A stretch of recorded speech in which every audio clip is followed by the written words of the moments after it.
Tech companies are seeing a reversal of fortune after 10 to 15 years of prosperity fueled by cheap money. They are laying off employees, cutting costs, and trimming forward-looking outlooks. The United States has been in a low interest rate environment for some time. While the interest rate environment played a role in the cyclical cycle of tech, there are other factors at play here we will explore. First, the technology bubble is popping, and this is partly due to the high interest rate environment. The pandemic was a tech bubble, and this tech bubble existed even before the pandemic. The interest rate environment has changed from a low interest rate to high interest rate. Tech stocks were the biggest winners in the low rate environment we had previously been experiencing.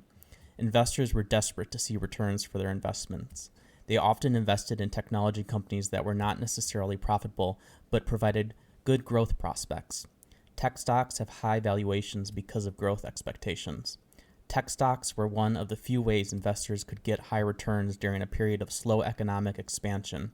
Investors were desperate to see returns that could only be found by investing in these high-growth sectors. These returns were often in the form of capital appreciation, which is when the market value of a stock increases. It is also important to note that the world was working largely online because of the pandemic. These technology sectors that benefited the most in the last few years were also the ripest for large pullbacks, given that their fundamentals did not support this valuation. I can't think of a stock that better represents work from home than Zoom. You just saw a rush into Zoom stock and then a rush to leave it. Price to earnings is price divided by the earnings per share. Price to earnings is a way to kind of figure out if a stock is overvalued or not. Growth firms are more rate sensitive than most firms. Investors are now more interested in profitability and cash flow rather than revenue growth. We are seeing shareholders put pressure on streaming giants like Netflix and Disney Plus to focus on profits rather than producing content at a loss. There is a flight from growth stocks to investing in dividends and value equities. When interest rates are high, future profits are less valuable. Investors can get a relatively high interest rate through risk-free vehicles like treasury yields at this point. Many stocks offer dividends. A dividend is money paid, usually quarterly, by a company to its shareholders out of its profits or reserves. Utility and energy companies are among the companies offering the highest dividends. We are seeing these sectors perform very well in this high interest rate environment. There's less cheap money for technology companies to finance acquisitions and expansion. CEO social contagion. Social contagion is when ideas spread spontaneously through the market. CEOs want to demonstrate that they are taking the Fed seriously.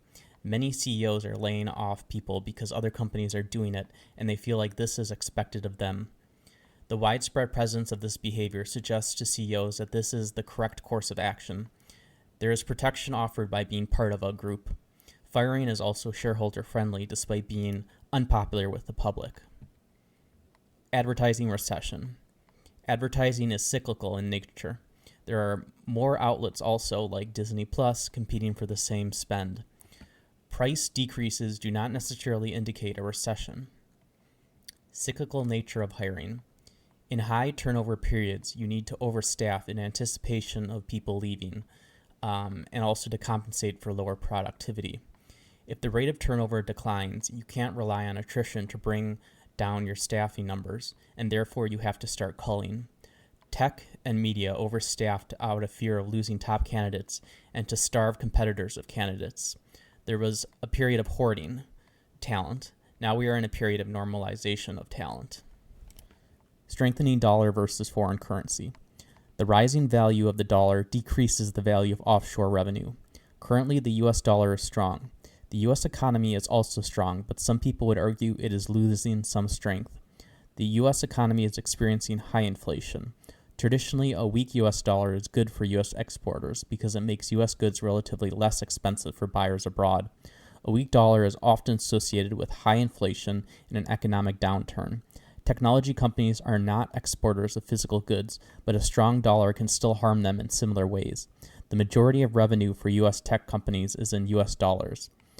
Their financial statements are almost always in U.S. dollars as well.